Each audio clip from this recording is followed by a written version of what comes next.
peoples! Bem-vindos a mais um vídeo no meu canal. Pessoal, e hoje eu inicio o vídeo muito feliz porque enfim nós somos 100 inscritos.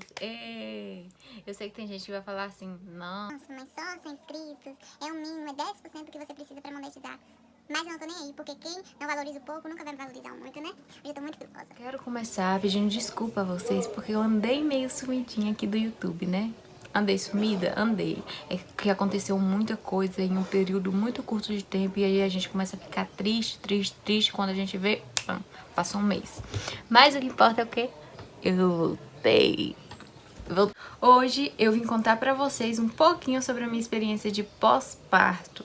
Eu prometi pra mim mesma que faria esse vídeo depois do vídeo do relato de parto. Mas eu fiz? Eu não fiz, então eu vou fazer agora. 6 meses depois do meu parto, eu venho contar a experiência do pós-parto. Misericórdia, né? Pouquinho tempo. Então, gente, e pra quem não viu o meu relato de parto, eu vou deixar aqui na descrição desse vídeo. Vai lá. Assista primeiro ou assista depois, não importa, mas assista. E o pós-parto, ele já inicia depois da cirurgia, né? Pra quem não sabe, eu fiz cesárea. E depois da cesárea, eles já trazem o bebê pra mãe sentir um pouco. E depois que sai da sala de cirurgia, a gente espera um pouco no corredor lá do hospital até ir pra sala da maternidade, que é onde as mãezinhas ficam logo depois do parto. Tanto parto normal quanto parto cesárea, todo mundo fica no mesmo, assim, no mesmo quarto. Cada quarto fica 4 mães. Só que o meu pós-parto começou a partir do momento que tiraram Liz da minha barriga. E o pediatra pegou ela, né, com a obstetra, às vezes até o próprio obstetra pega o bebê e coloca com a mãe, pra mãe sentir o bebê, pra ter aquele momento, aquele primeiro momento, né, de mãe e filho e tudo mais. Eu tava um pouco fora de órbita.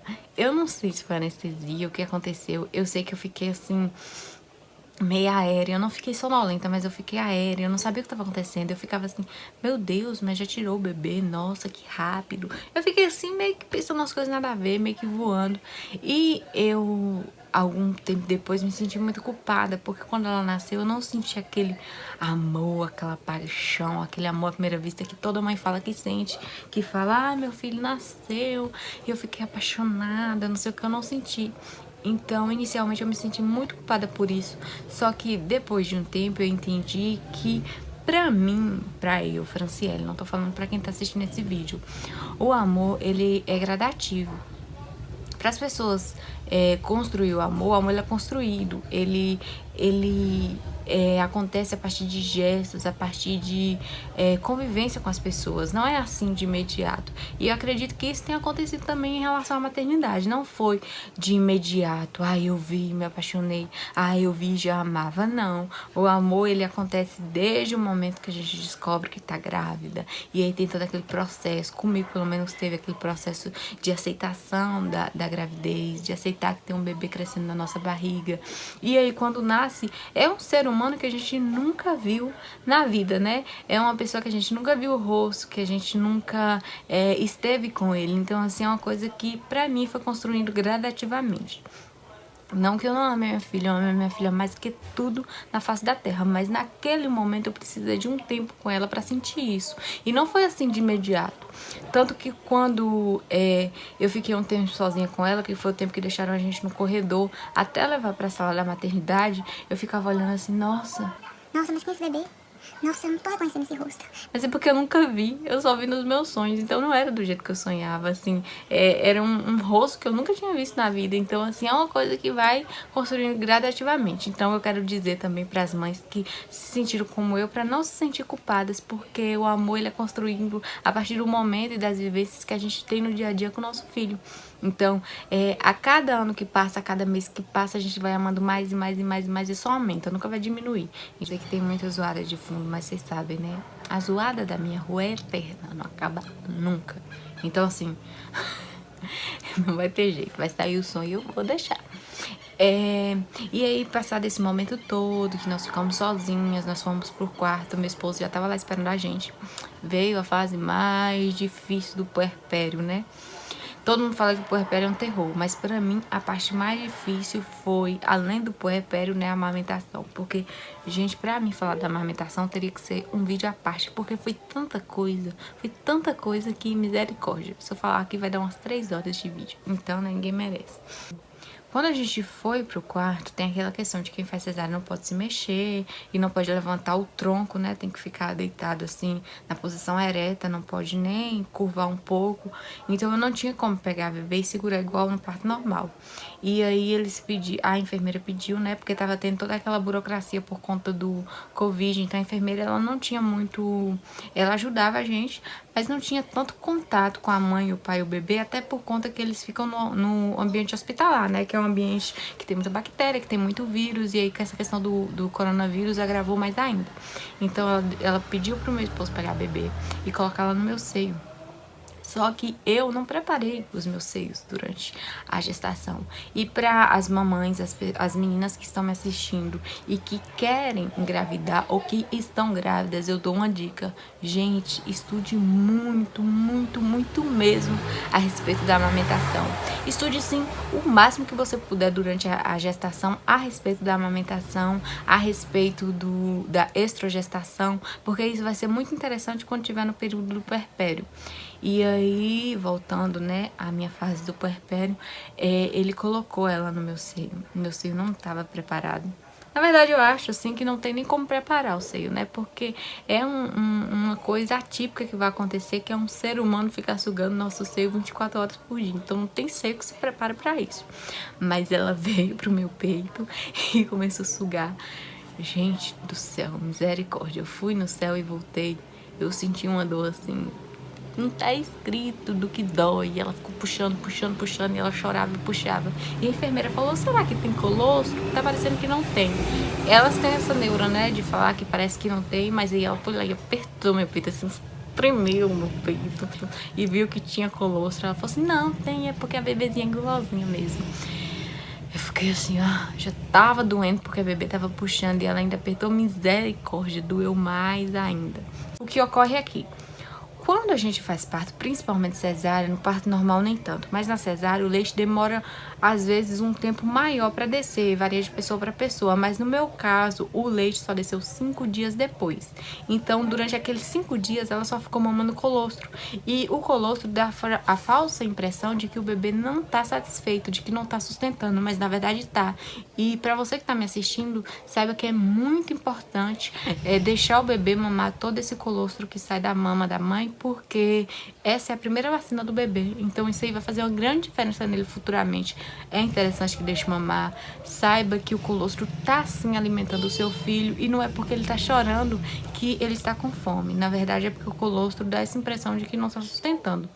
Mas na verdade é porque o bebê ele tá chorando porque ele tem que chorar mesmo, né? O bebê não tá habituado, ele tava ali 9 meses dentro do útero, dentro da aguinha quentinha dele, se alimentando do que a mãe se alimentava. Então tira ele da barriga da mãe, já coloca pra sugar um peito, a criança fica assim, o que que tá acontecendo Então, aqui? né, gente, voltando aqui ao papo puerperal. Voltando ao papo puerperal aqui, eu não vou adentrar muito nessa questão da amamentação, porque eu estou pensando em fazer um vídeo só a respeito da amamentação. Porém, não sei. Porém, talvez, né? Vou fazer. Então, passou as 48 horas do pós-parto, que a mulher, depois que faz cesárea, tem que ficar em 48 horas de observação para ver se não vai ter algum agravante, para ver se não vai dar hemorragia e tudo mais, porque é uma cirurgia, né? E depois dessas 48 horas, a obstetra avalia para ver se ela e o pediatra avalia o bebê para ver se estão aptos a ir para casa. E essa foi a pior parte. Por quê? Quando passou as 48 horas, eu fui avaliada por uma obstetra e ela disse que estava ótima, que a cirurgia foi perfeita, que os pontos estavam bons. Só me recomendou 15 dias após o parto eu te retirar os pontos, né, que é colado, mas tem aquele pontinho que puxa. E o obstetra demorou... O pediatra demorou muito pra ir ver minha bebê. E eu já tava ficando aflita. E aí ela chegou lá no meio-dia, disse que infelizmente não ia poder dar alta para a minha bebê, porque ela teria que fazer um exame de icterícia para ver se ela era ictérica, porque ela tava um pouco amarelinha. E gente, até então eu só tinha ouvido falar de uma vez na minha vida, eu nem fui pesquisar pra saber o que é isso, eu nem sabia que os bebês poderiam nascer com isso. E se tem uma dica que eu posso dar pra vocês é, estejam preparadas para tudo, exatamente tudo. Quando vocês forem ser mães, quando a gente vai ter o parto, a gente nunca imagina que talvez a gente não receba alta. Eu, particularmente, nem levei roupa a mais pra mim, não levei roupa a mais pra Liz, eu não levei fraldas a mais, porque eu realmente achava que seria só aquelas 48 horas que a gente teria alta, e não foi bem assim. O exame, 2 dias depois do parto, a gente teve que ficar lá na maternidade mais 24 horas para o resultado de exame sair, só que o resultado de exame de Liz saiu naquele mesmo dia. Ela nasceu no sábado, pediram o exame na segunda pela manhã e na segunda, acho que umas 11 horas da noite, o resultado saiu. Só que no que o resultado saiu...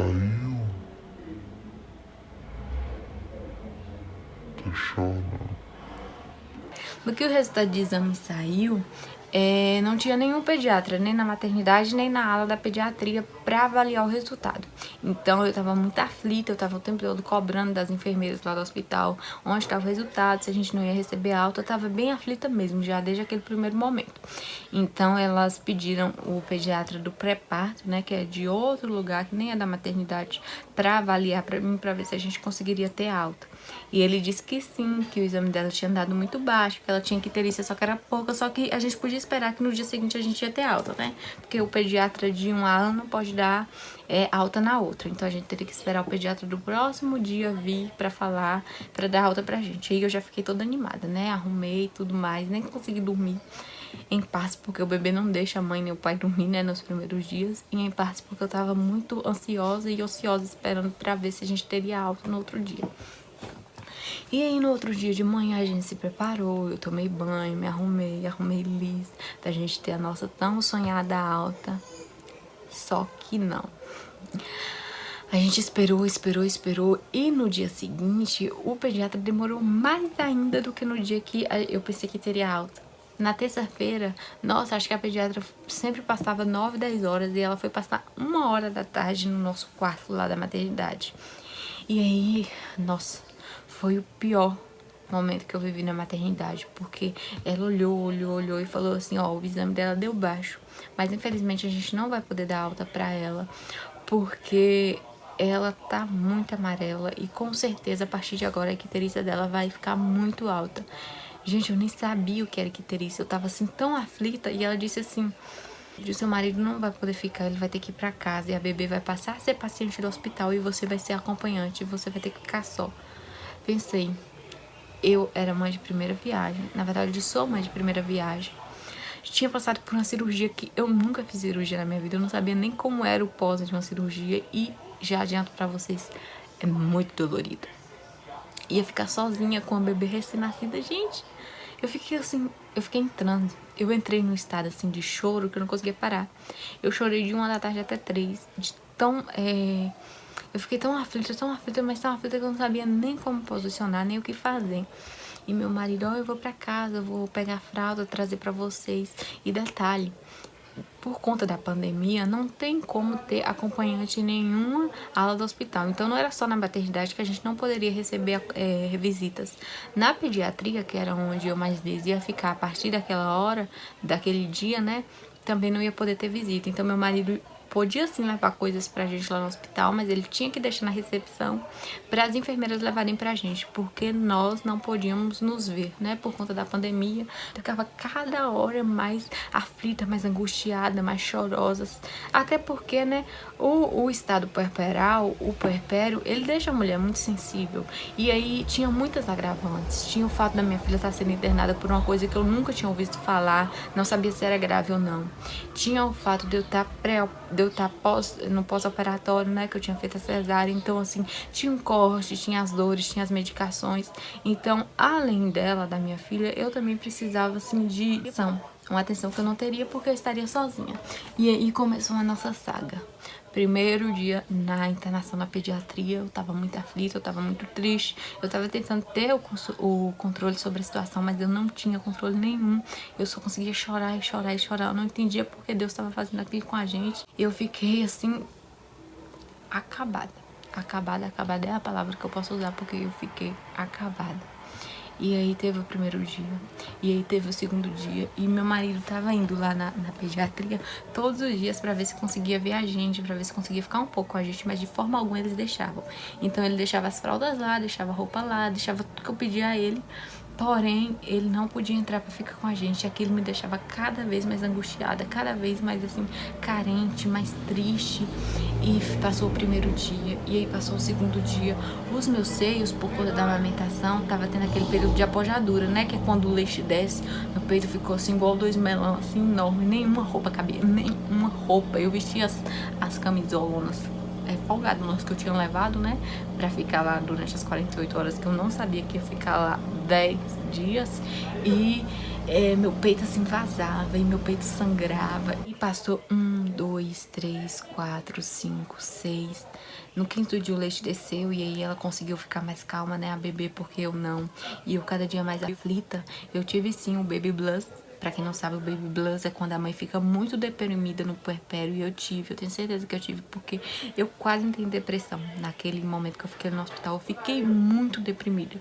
E o fato de não ter uma rede de apoio de quem ia ir pras mães de primeira viagem. Prepare, tenha, se você puder, uma rede de apoio, porque rede de apoio nos primeiros dias do puerpério é muito importante. E eu não tinha, não é porque não tinha ninguém pra ficar comigo, não, é porque não podia, por conta da pandemia, e não podia de forma alguma ninguém entrar, nem pra me consolar. Então aquilo me deixou assim, em êxtase, em transe, eu fiquei muito deprimida, eu só conseguia chorar. Eu não conseguia imaginar uma saída para aquela situação. Eu não conseguia imaginar, nossa, minha filha vai ficar bem, vai ficar saudável, ela tá passando por esse tratamento, mas a gente vai para casa um dia. Não, eu só conseguia imaginar, meu Deus, eu não tô aguentando mais, eu não tô aguentando mais, eu não tô aguentando mais. Eu não conseguia raciocinar direito, eu fiquei muito triste. Meu marido me ligava, eu chorava, meu pai me ligava, eu chorava, minha mãe me ligava, eu chorava, eu só conseguia chorar. E eu não tinha percebido que aquela situação toda foi uma forma que Deus deu de eu e a minha filha ter um tempo só pra nós.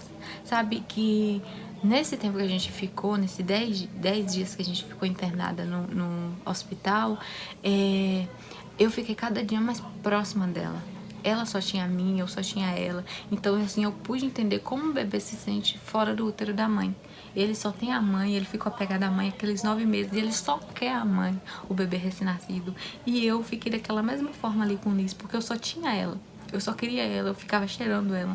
Eu amava ela cada dia mais e mais. Então, assim, eu acredito no meu subconsciente que esses 10 dias que Deus deu pra gente internada lá naquele hospital, sem conhecer ninguém, sem poder ter contato com ninguém, foi exatamente esse tempo que Ele separou pra mim criar esse amor, esse vínculo. Porque cada dia que passava eu amava mais a minha filha. Eu ficava mais perto dela, eu ficava mais junto dela, eu cheirava ela, dava mamar pra ela assim, que eu chorava de tanta dor, os meus peitos sangravam. Teve um dia que hoje eu falo rindo, mas naquele momento de desespero eu chorava que não tinha quem me consolasse.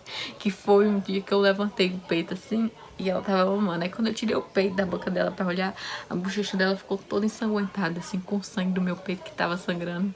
Meu peito ficou com feridas 30 dias. Foram 30 dias até cicatrizar. Eu tenho certeza que esses dias que a gente ficou lá, foi Deus que colocou pra me sentir esse amor, pra me sentir essa conexão de mãe e filha, sabe? Porque hoje eu não largo a minha filha pra nada, nem pra ir no supermercado. Não largo. Então, assim, foi muito bom. Hoje eu falo que foi bom, né? Mas naquela época foi uma tristeza que só Jesus. E voltando aos dias lá da internação, no 9º dia, que foi um dia antes da gente receber alta, vocês não estão entendendo o que aconteceu. No dia anterior, passou uma pediatra no quarto e falou que no dia seguinte, né, seria o dia que a gente ia receber alta. Porque ela falou assim, ó, eu posso dar alta pra vocês hoje, mas eu não vou dar porque tá chuvoso. E se tivesse sol, eu mandava vocês irem pra casa. Eu já vou explicar pra vocês o que é icterícia, pra quem não sabe. Mas quando a criança tem icterícia, normalmente, quando não é muito alto igual a de Liz, tem que levar a criança pro sol, pra tomar um solzinho, pra receber vitamina D, pra ela ir voltando a cor da pele normal.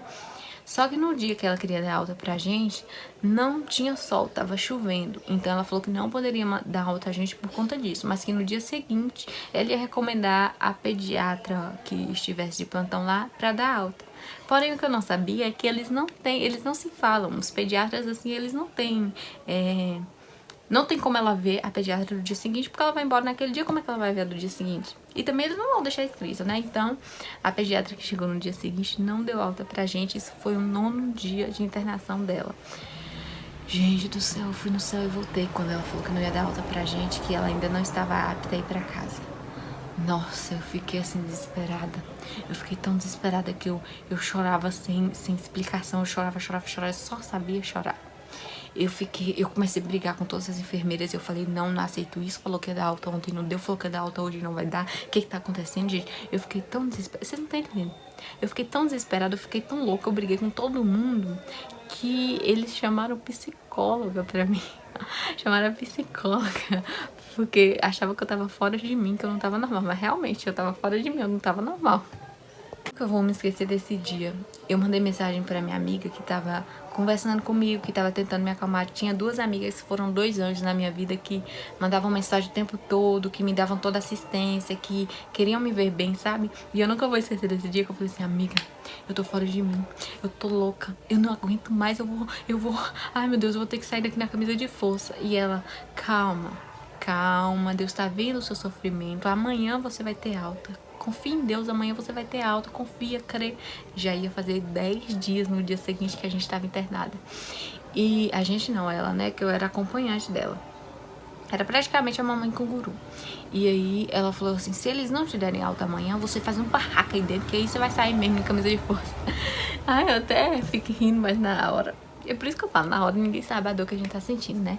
Mas, graças a Deus...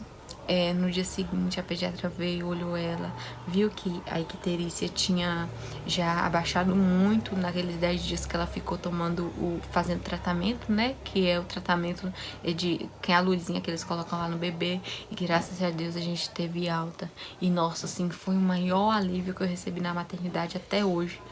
Foi a pediatra chegar e falar que a gente teve alta. Eu fiquei tão feliz, tão feliz. Eu fiquei mais feliz que na hora do parto. Foi assim uma sensação de libertação. Foi uma sensação tão boa, mas tão boa que eu não sei nem explicar.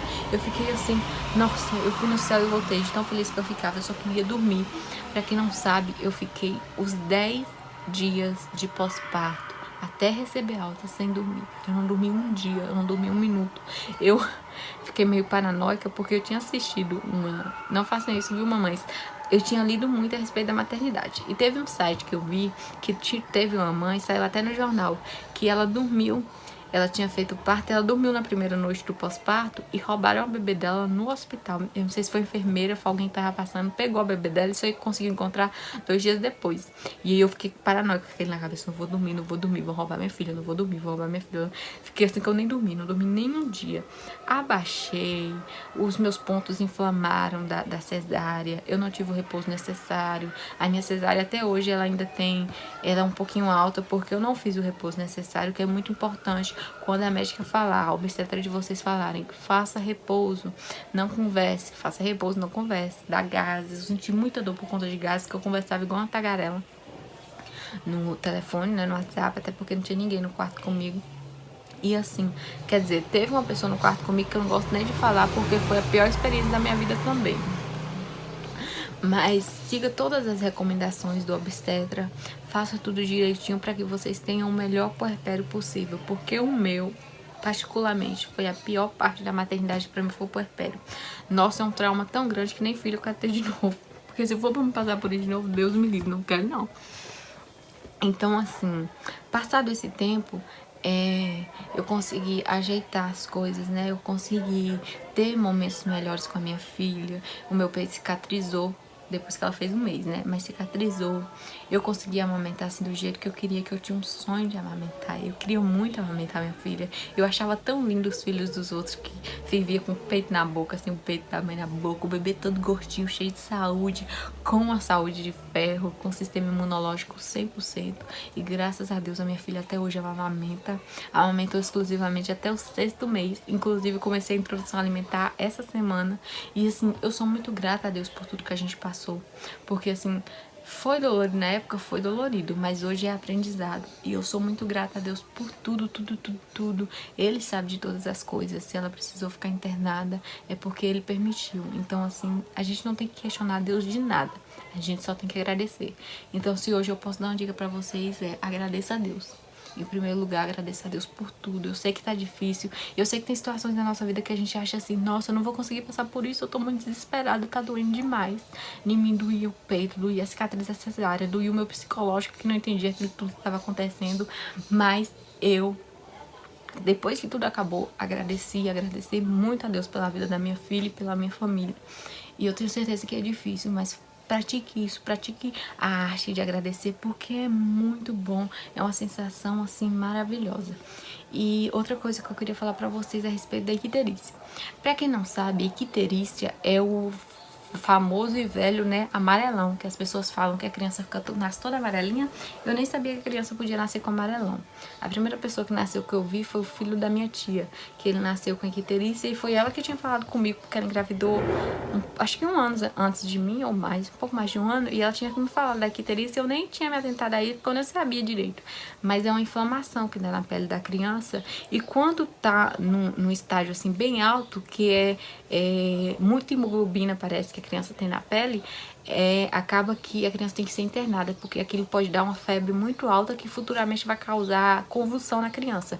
Então é muito importante que as crianças recém-nascidas que têm icterícia muito alta tomando aquele banho de luz, que é uma luz, eu vou colocar aí pra vocês algumas fotos de luz que eu tirei. É um tratamento de luz azul que a criança fica 24 horas por dia embaixo daquela luz, e aí vai voltando à cor normal dela. Aquela luz, pra quem não sabe, é bem mais eficaz do que o sol, né? Porque normalmente a criança fica no sol quando a icterícia é baixa, ou quando nasce mesmo tem que tomar o banhozinho de sol para receber vitamina D. Mas aquele tratamento que eles fazem lá no hospital é essencial para a criança, igual Liz, que estava com a icterícia muito alta. Realmente, a icterícia dela estava muito alta e ela teve até febre nos primeiros dias. Então, eu não entendi na época, eu não sabia porque estava internando ela, não sabia porque tantos dias naquele tratamento. Eu fiquei atordoada, mas graças a Deus deu tudo certo. Hoje a gente é uma família grande, feliz, e eu dou glória a Deus por tudo que a gente tem. Bom, gente, foi isso o vídeo de hoje. Grande, muito grande, muita coisa pra falar, nem falei da amamentação ainda, mas espero que vocês tenham assistido até o final. Deixa muita curtidinha aí pra mim, por favor. Se inscreve no meu canal se você não for inscrito ainda, porque de 100 eu quero que a gente chegue a 1000, a 100 mil, a 10 mil, sei lá. Beijo e até a próxima!